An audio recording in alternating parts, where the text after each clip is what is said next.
ఆవరించి ఉన్న ఈ భూభాగం అంతా దేవతల చేత నిర్మించబడింది. దీనినే హిందూస్థానం అంటారని దీని యొక్క అర్థం. అంటే సహజంగానే ఈ దేశము హిందూస్థానం అని చెప్పి మనం చెప్పడం లేదు, మన ప్రాచీన కాలంలో ఉన్నటువంటి శాస్త్రాలు చెప్పబడుతున్నాయి. కనుక అమెరికాలో ఉన్న వాళ్ళందరినీ మనం ఏం చెప్తుంటాం? మనము అమెరికన్స్ అంటాం, అంతే కదా. చైనాలో ఉన్న వాళ్ళందరినీ ఏమంటాం? మనం చైనీస్ అంటాం. రష్యాలో ఉన్న వాళ్ళని రష్యన్స్ అంటాం. జపాన్లో ఉన్న వాళ్ళని జపనీస్ అంటాం. అట్లనే హిందూస్థాన్లో ఉన్న వాళ్ళందరినీ హిందూస్.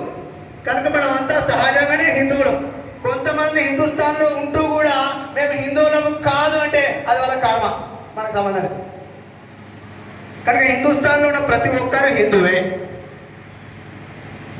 హిందూ అంటే ఎవరు మరి? హిందూ అంటే హిందూస్థాన్లో ఉంటూ ఈ దేశము పట్ల అమితమైన భక్తి కలిగిన వాడు హిందువు.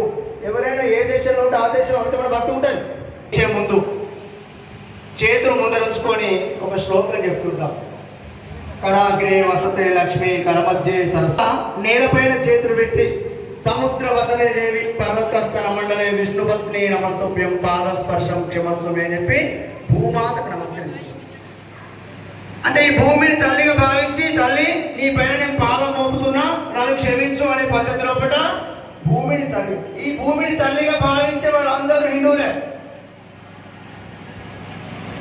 అలాగే ఈ భూమికి మాత పుత్ర సంబంధం మనం కలిగి ఉంటాం.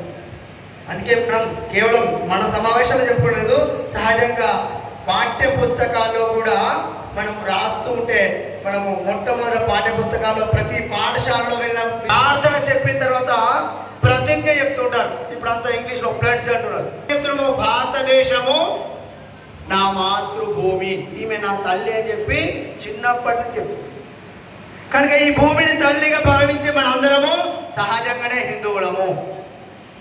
అయినప్పటికీ ఒక 100 సంవత్సరాల క్రితం చూసినట్టయితే నేను హిందూ అనే విషయాన్ని హిందువు మర్చిపోయిండు. మర్చిపోవడమే కాదు, హిందువు అంటే కూడా ఒక రకంగా గిల్టీగా ఫీల్ అయ్యింది. ఒక ఆయన పెద్దలు ఒక పుస్తకంలో రాసుకున్నాడు, నన్ను మీరు కావాలంటే గాడిద అని పిలిచిన కానీ హిందూ అని పిలవకండి అని చెప్పి. అంటే అంతటి ఒక రకంగా ఆత్మ విస్మృతి చెందినటువంటి హిందూ సమాజం ఉన్న సమయంలో హిందువు లోపల విశ్వాసం నింపడానికి, హిందువులను ఒక్కటిగా